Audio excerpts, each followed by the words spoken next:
ये ऑन हो गया, ठीक है।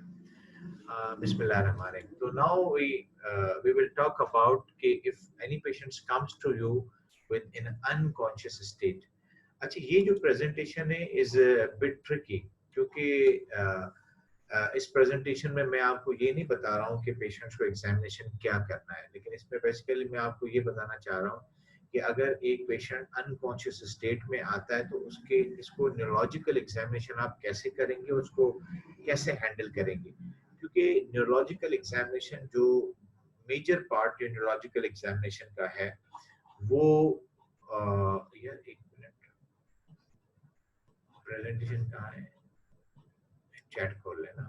ओके, तो मेजर पार्ट जो हमारे पास न्यूरोलॉजिकल एग्जामिनेशन का है दैट नीड्स पेशेंट्स कोऑपरेशन। और ये एक अलग ही पार्ट है कि जब भी patients comes to you with in unconscious state या इरिटेबल है, कोऑपरेट नहीं कर पा रहा है, तो फिर आप कैसे उसको हैंडल करेंगे। कुछ टर्मिनोलॉजीज हैं that I think you people must have a very clear idea. कब आप कहेंगे कि पेशेंट कॉन्शियस है, कब कंफ्यूज कहेंगे। डिलीरियस भी एक लेवल ऑफ कॉन्शियसनेस है। कुछ पेशेंट्स को हम ऑप्टेंडेड या ड्राउजी भी कहते हैं, कुछ को हम स्ट्यूपरस कहते हैं, कुछ को कोमाटोज। ये बहुत इंपॉर्टेंट है। Whenever you will see any patient and you are writing down your examination findings, तो आपने ये लेवल ऑफ कॉन्शियसनेस को बिल्कुल क्लियरली जो है मेंशन करना है। ये थोड़ा सा डिलीरियस को आप समझें। कोई भी न्यूरोलॉजी का पेशेंट हो, जब वो कंफ्यूज्ड होता है तो वो कंफ्यूजन के साथ बाद औक़ात वो एजिटेटेड या रेस्टलेस भी होता है। So any patient comes to you who is confused plus जो है डिलीरियस, जो रेस्टलेस है, एजिटेटेड है, तो you will use this terminology delirium या डिलीरियस। और confuse is very clear, patient will not respond or will not be able to patient जो है अटेंटिव कम होगा और उसके साथ टाइम प्लेस इन पर्सन्स के साथ उसकी ओरिएंटेशन इतनी अच्छी नहीं होगी। और जबकि जो ऑप्टेंडेड या ड्राउजी पेशेंट है, ये पेशेंट क्या होता है, ये अगर ड्राउजी है, आंखें बंद करके बैठ लेटा हुआ है, आप इसका नाम लें, कोई भी आवाज दें तो वो आंखें खोल दें। जब आपके वर्बल स्टिमुलाई के ऊपर वो पेशेंट अवेक हो जाए तो then you will say this is obtunded या ड्राउजी पेशेंट है। लेकिन अगर उसने आपके वर्बल स्टिमुलाई पे रिस्पॉन्ड नहीं किया, फिर आप उसको पेनफुल स्टिमुलाई देंगे। यूजुअली ये जो नकल्स हैं, ये हम स्टर्नम के ऊपर रख के इसको दबाते हैं। इसको आप थोड़ा सा देखिएगा, इसको यहाँ पर रख के हम ऐसे प्रेस करते हैं, तो उसकी वजह से पेशेंट जो है वो फौरन से आंखें खोले, तो आप कहते हैं this patient is स्ट्यूपरस।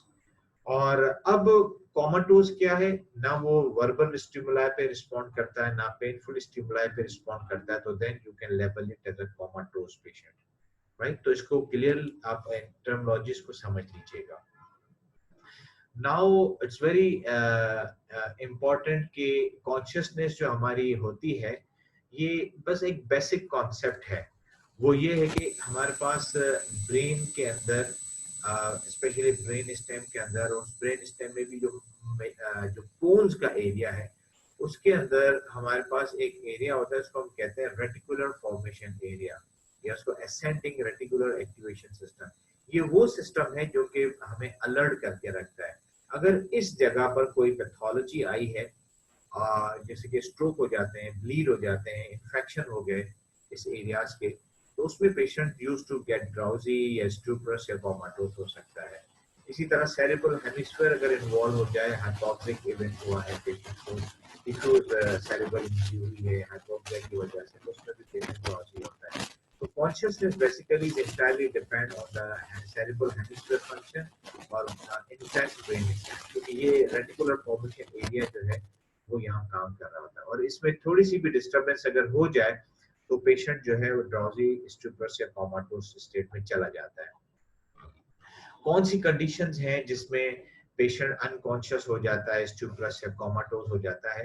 Neurological disorders हैं ये, मेनिंजाइटिस, एन्सेफेलाइटिस, इंट्रासेरेब्रल ब्लीड है, ये हेड इंजरीज हैं। और नॉन मेटाबॉलिक जो है, नॉन न्यूरोलॉजिकल में तमाम की तमाम चीजें जिसको हम इंसेफेलोपैथी कहते हैं, तो तो अब इंसेफेलोपैथी का मतलब है disorder of the brain function. तो अब वो मेटाबॉलिक रीजन की वजह से हो, सेप्सिस की वजह से हो, कोई मेडिसिन ले लिए उसकी वजह से, इसको हम टॉक्सिक इंसेफेलोपैथी कहते हैं, या कार्डियक अरेस्ट या ब्लड प्रेशर ज्यादा देर तक ड्रॉप रहा है तो उसकी वजह से हाइपोक्सिक या एनॉक्सिक इंजरी हो जाए, तो ये चीजें होती हैं जिनको हम इंसेफेलोपैथी कहते हैं। ग्लासगो कॉमा स्केल आप लोग जरूर याद रखें, दिस इज वेरी इंपॉर्टेंट। जब भी आप पेशेंट्स के पास जाते हैं उनका जीसीएस जरूर क्या करें। लेकिन जीसीएस के लिए मैंने एक बात बता दूं कि बेसिकली जीसीएस जो है वो न्यूरोलॉजिकल पेशेंट्स के लिए नहीं बना है, ये न्यूरोसर्जिक की या हेड इंजरी के पेशेंट्स के लिए बना है। क्यों मैं कह रहा हूं कि न्यूरोलॉजी के पेशेंट्स के लिए नहीं बना है? आप इसमें देखें कि इसके 3 कंपोनेंट हैं। पेशेंट को जब आप देखते हैं तो आप देखें कि उसकी आईज जो है खुली हुई हैं, अब वो स्पॉन्टेनियसली ब्लिंक कर रहा है, या पेशेंट जो है आप वर्बल स्टिमुलाई करें तो फिर वो आंखें खोले, पेनफुल स्टिमुलाई करें तो उस भी आंखें खोले, तो ये ड्रॉजी है, ये स्टूप्रस पे है, और ये नन माने कोई कोमाटोज है।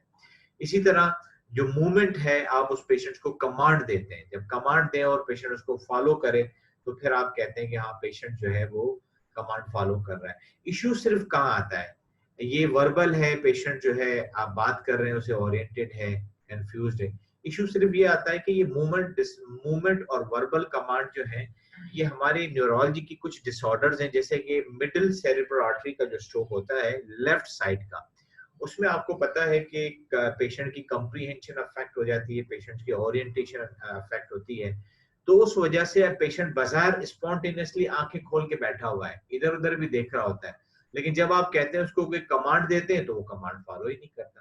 जब कमांड फॉलो नहीं करता तो इसका मतलब कि टेक्निकली ये स्केल इस पेशेंट्स के लिए नहीं है। अगर पेशेंट एक जागा हुआ है, इधर उधर भी देख रहा है, लेकिन बोलने की भी कोशिश करता है, लेकिन अगर ग्लोबल एफेजिया है तो वो बोलेगा भी नहीं और समझेगा भी नहीं, तो इस कॉन्टेक्स्ट में जो है ना आपका ये एरियाज जो है इसमें मिस कर जाते हैं। तो टेक्निकली जीसीएस जो है ये ग्लासगो कोमा स्केल हम लोग न्यूरोलॉजिकल पेशेंट में नहीं इस्तेमाल करते क्योंकि इसकी कुछ लिमिटेशंस हैं। लेकिन आप लोग इसको जरूर याद रखें, हर प्रैक्टिस के लिए आप हर मरीज के ऊपर ये जरूर चेक किया करें। इसके स्कोरिंग की इंटरप्रिटेशन ये है कि टोटल स्कोर 15 है, कम से कम 3 है। 3 का मतलब है कि आई ओपनिंग में बिल्कुल आई ओपन नहीं कर रहा, कोई हाथ पांव हिल नहीं रहे और बोल नहीं रहा, चुप है, ठीक है। अब हमारे पास जो और एमसी स्ट्रोक वाला जो है ग्लोबली एफएस होगा तो वो चुप होगा, कोई वर्बल आउटपुट नहीं होगा, तो उसको तो बड़ा इंटरप्रिटेशन रॉन्ग हो जाएगी उसकी, क्योंकि आप जब हम इंटरप्रिटेशन में आते हैं तो अगर पेशेंट का 3 to 8 स्कोर है तो हम कहेंगे ये स्टूप्रस है, कोमाटोज्ड है। और एमसी स्ट्रोक वाले पेशेंट को जब कैलकुलेट करते हैं तो वो 8 के ऊपर आ जाता है, 9 के ऊपर भी आ जाता है, तो 8 और 9 तो स्टूप्रस या कोमा में आ रहा है, तो पेशेंट तो बजाय स्कोर हमें बता रहा है कि पेशेंट सपोज टू बी स्टूप्रस, लेकिन वो आंखें खोल के इधर उधर देख रहा है और बस फर्क है कि ना समझ रहा है ना बोल रहा है। तो इसलिए इनकी इंटरप्रिटेशन जो है वो थोड़ी कंफ्यूज करती है, इस चीज को आप समझें जरूर। बॉटम लाइन इसका मैसेज ये है कि Glasgow coma scale it is primarily developed for the head injury patient. Neurology के हर पेशेंट्स के ऊपर अप्रोप्रिएट नहीं है, तो ये मिसगाइड कर सकता है इसकी इंटरप्रिटेशन। और तीसरा ये कि आप प्रैक्टिस के लिए हर पेशेंट में यूज करें, ठीक है। और के अच्छा, अब हम आते हैं न्यूरोलॉजिकल असेसमेंट के ऊपर। देखिए न्यूरोलॉजिकल असेसमेंट लास्ट टाइम भी मैंने कहा था कि पेशेंट्स के ये 5 कंपोनेंट होते हैं। सबसे पहले हम हायर मेंटल फंक्शन देखते हैं, हायर मेंटल में यही लेवल ऑफ कॉन्शियसनेस क्या है, इसकी ओरिएंटेशन क्या है, इसकी मेमोरी क्या है, और बोलने के लिए स्पीच के लिए क्या मामला है। फिर क्रेनियल नर्व्स एग्जाम आता है, फिर मोटर सेंसरी और सेरिबेलर एग्जाम आता है। लेकिन आप ये देखें कि ये तमाम के तमाम एग्जाम या most of the part of the neurological examination depend करता है कि पेशेंट कोऑपरेटिव हो।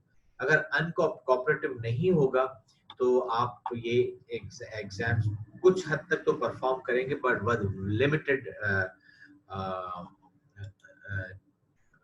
विद लिमिटेड ऑप्शंस के साथ।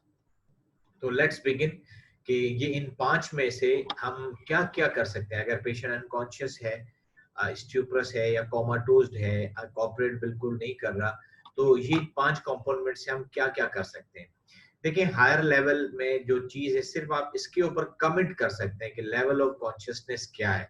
तो पॉसिबल टू असेस जो है आप लेवल ऑफ कॉन्शियसनेस पर कमेंट करेंगे। और अगर स्टूपरस कोमाटोज है ना, वो बोल रहा है ना समझ रहा है, तो ओरिएंटेशन भी आप नहीं देखेंगे, उसकी मेमोरी भी असेस नहीं कर सकते, उसकी लैंग्वेज भी नहीं देख सकते। इसी तरह हमारे पास जो दूसरा पोर्शन है क्रेनियल नर्व्स का। अब क्रेनियल नर्व्स तो 1 से लेके 12 तक है, लेकिन पॉसिबल क्या है जो आप इसमें असेस कर सकें। सेकंड नर्व का जो है कुछ पार्ट है जो आप लाइट थ्रो करते हैं आई में और प्यूपिलरी रिफ्लेक्स देखते हैं। आप फंडस एग्जामिनेशन भी कर सकते हैं ऐसे पेशेंट में। इसी तरह थर्ड फोर्थ सिक्स के जो हमारे पास क्रेनियल नर्व्स हैं उसमें लाइट रिफ्लेक्स जो है अफेरेंट सेकंड के थ्रू होता है और इफेरेंट जो है थर्ड के थ्रू होता है। प्यूपिलरी रिफ्लेक्स आप देख सकते हैं, आप आंखें खोलकर आई बॉल की पोजीशनिंग देख सकते हैं। इसके साथ डॉल आई मूवमेंट्स इधर इधर करके देख सकते हैं। और ऑक्यूलोसेफेलिक रिफ्लेक्स जिसमें हम ईयर के अंदर कोल्ड वाटर डालते हैं, ये एक लिमिटेशन होती है। डॉक्टर मसूद साहब आपको न्यूरोलॉजिकल एग्जामिनेशन जब पढ़ाएंगे तो इसके ऊपर बात करेंगे। फेशियल वीकनेस जो है आप सिर्फ फेस के 7th ग्रेड में सिर्फ आप फेशियल वीकनेस देख सकते हैं कि आपने जो है पेनफुल स्टिमुलाई यहाँ पर दिया या यहाँ पर दिया, तो ये फेशियल ग्रीमेस के थ्रू आप देख सकते हैं। इसके अलावा जो कॉर्निया हम चेक करते हैं, कॉर्निया के रिफ्लेक्स, उस पे जब आप कॉटन टच करते हैं केयरफुली तो आई क्लोज होती है। तो ये कॉर्निया का अफरेंट जो है 5th के जरिए होता है और इफेरेंट जो होता है वो 7th के जरिए होता है। तो इस तरह आप देख सकते हैं। और 9 और 10 मिला के आप गैग देख सकते हैं। आपने अगर पेशेंट इवन इंट्यूबेटेड भी है तो ट्यूब को हिलाएंगे तो इस तरह आवाज आएगी, या आपने खुद जो है उसको कोई टंग डिप्रेसर डाल के देखा तो की आवाज आई, तो ये आप देख सकते हैं। और 12 के अंदर सिर्फ एग्जामिन कर सकते हैं टंग को, आप कह नहीं सकते कि भाई जबान बाहर निकालें इधर उधर निकालें। तो मोटर कंपोनेंट आप नहीं परफॉर्म कर सकते, लेकिन सिर्फ उसको आप माउथ को ओपन करें और उसको देखें। Motor system is very important. Motor system आप बहुत ज्यादा कर सकते हैं। आपने बल्क देखा पेशेंट को, नॉर्मल बल्क है या एट्रोफिक मसल टोन आप देख सकते हैं पेशेंट्स की, नॉर्मल है, हाइपोटोनिया या हाइपरटेनिया। पावर देख सकते हैं। अच्छा, पावर में भी ये है कि अगर आपने पेशेंट्स को यहाँ पर स्टिमुलाई किया, पेन इज वेरी पेनफुल, तो पेशेंट्स का अगर कोई एक हाथ वीक है और दूसरा हाथ काम कर रहा है तो दूसरा हाथ से अनकॉन्शियस भी है तो वो हिला के वहां आने की कोशिश करेगा। और उसके ये अटेम्प्ट बेसिकली ये होता है कि आपको वो पेनफुल हाथ को हटा दे, तो उसको हम कहते हैं लोकलाइज्ड टू द पेन। लेकिन इसके अलावा पावर के दो और पोस्चर होते हैं, डीसेरिब्रेट है, डीकॉर्टिकेट है। तो ये डीसेरिब्रेशन और डीकॉर्टिकेट पोस्चर जो है वो भी आप अचीव देख सकते हैं। रिफ्लेक्सेस आप देख सकते हैं हैमर से, जिसमें आप जो है एब्सेंट है या प्रिजर्व्ड है। इसी तरह प्लांटर्स आप देख सकते हैं, इज वेरी इजी, म्यूट है, अप गोइंग है, डाउन गोइंग है। अमूमन अगर कोमाटोज पेशेंट है तो उसमें यूजुअली म्यूट ही होते हैं। म्यूट का मतलब क्या है कि आपने जब स्क्रैच किया तो ना बिग टो ऊपर जा रहा है नीचे जा रहा है, वही फिक्स ही है, तो we call it the mute plantars. और लेकिन जहां तक सेंसरी और सेरिबेलर एग्जामिनेशन है, ये दोनों के दोनों एग्जामिनेशन 100% पेशेंट्स के कोऑपरेशन पे डिपेंड करता है, ये पॉसिबल नहीं है हमारे पास। ये एबनॉर्मल पोस्चर की पिक्चर मैंने दी है, और अगर डीसेरिब्रेट में ये एक्सटेंशन हो जाती है, डीकॉर्टिकेट में ऐसा होता है। अब आपने एग्जामिनेशन कंपोनेंट देख लिया कि आपको पता चल गया कि कुछ लिमिटेशंस के साथ पेशेंट का आप एग्जामिनेशन कर सकते हैं। फिर क्योंकि वी आर टॉकिंग अबाउट के अनकॉन्शियस पेशेंट का आप अप्रोच कैसे करेंगे। यस, आपने हिस्ट्री ली, आपने एग्जामिनेशन किया, whatever the information you got it from the patient. फिर उसके बाद हम बेसलाइन इन्वेस्टिगेशन करते हैं। मैंने आपको बताया कि अनकॉन्शियस पेशेंट के जो कॉजेज होते हैं आप उनको न्यूरोलॉजिकल और नॉन न्यूरोलॉजिकल में, नॉन न्यूरोलॉजिकल में मेटाबॉलिक, सेप्टिक, टॉक्सिक, हाइपोक्सिक या एनॉक्सिक एन्सेफेलोपैथीज होती हैं। Let me bring you back to that slide, ये वाली। तो और न्यूरोलॉजिकल के अंदर ये एक लिस्ट है। तो जाहिर है जब आपके जहन में ये कॉजेज होते हैं तो फिर आप, और ये जो एग्जामिनेशन आपने परफॉर्म किया ये भी आपको हेल्प करता है कि कहाँ आप हैंडल कर रहे हैं, क्या पेशेंट्स को सीएनएस में, न्यूरोलॉजिकल डिसऑर्डर में आप सोच रहे हैं या नॉन न्यूरोलॉजिकल डिसऑर्डर में। But whatever the reason, जो है आपने बेसलाइन इन्वेस्टिगेशन जरूर पेशेंट्स की भेजनी है, जिसमें बेसिक लैब्स हैं, एबीजीज हैं, ब्रेन इमेजिंग जरूर करवाएंगे ताकि अगर इंट्रासेरेब्रल ब्लीड है, सब रेक्टल हैमरेज है, स्ट्रोक है, वो क्लियर हो जाएगा। अगर आपकी सस्पिशन जो है सीनस इन्फेक्शन की है तो आप एलपी भी करेंगे। और इसके अलावा सारी चीजें क्लियर हैं और कुछ समझ में नहीं आ रहा तो और थोड़ी सी आप हिस्ट्री लें, टिक डाउन करें तो पता चला कि नहीं ये पेशेंट तो दवाइयां भी लेता था, तो ये किसी ने शक है। पिछले दिनों मैंने एक पेशेंट देखा जिसके साथ रॉबरी हुई, गाड़ी में बैठा हुआ था और उसके पास कुछ मोबाइल्स थे, तो बराबर में बंदा आके बैठा, उसने मोबाइल्स उससे छीने और चला गया। तो लोगों को पता चला जब आखिरी स्टॉप आया और बंदा वैसे ही बैठा हुआ था, तो गए तो उन्होंने कहा ये तो नींद में पड़ा हुआ है। तो दैट वाज बेसिकली उसको कोई चीज खिलाई गई थी। तो ऐसे पेशेंट्स में सस्पिशन हो तो टॉक्सिक स्क्रीनिंग कर सकते हैं, या किसी ने दवाइयां सुसाइडल अटेम्प्ट के तौर पे दवाइयां खाई हैं और बेहोश हो गया है। इसी तरह अगर फीवर बहुत चल रहा है तो I think about the malaria as well. तो ये बेसिकली इन्वेस्टिगेशंस हैं और बेस्ड ऑन दिस इन्वेस्टिगेशन वो you will talk about you will make a plan कि क्या पेशेंट्स की जो है इन्वेस्टिगेशन करनी है और उसकी बेस पर जैसे once you come to the conclusion तो उसी हिसाब से आपने इसका इन्वेस्टिगेशन करना है। काइंडली मुझे बताएं if you have any question on this presentation, so let me give you the answers. If no question,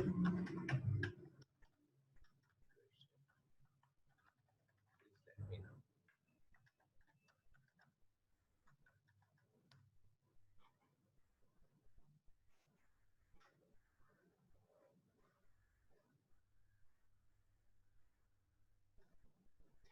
जी, एक सवाल मेरे पास आया है कि सर्जिकल साइट पर अगर पायरेसीज़ होता है, देखिए जो स्किन के ऊपर हर जगह सेंसरी नर्व चल रही हैं। जो सर्जिकल लीजन्स होते हैं अमूमन ये एक पर्टिकुलर एनाटॉमिकल साइट में कट दिया जाता है ताकि कम से कम जो है सेंसरी नर्व डैमेज हो। लेकिन जब भी आप कोई कट लगता है या कोई भी चीज आपसे फॉर एग्जांपल इन्होंने कहा कि लोकल एनेस्थीसिया देते हैं, तो उसका मतलब ये हुआ कि जो ओपन सर्जरी की है उसमें तो कोई नर्व डैमेज हुई है, उसके बाद उसको नमनेस या पैरेसीजिया हो रहा है। लेकिन अगर किसी ने लोकल में किया है तो इट्स क्वाइट पॉसिबल कि वो लोकल जो इंजेक्शन था उसने नर्व को डैमेज किया है, जिसकी वजह से वहां पर जो पैरेसीजिया नमनेस की फीलिंग्स आ रही हैं। But with the passage of time जो है वो ग्रेजुअली सेटल डाउन हो जाती है।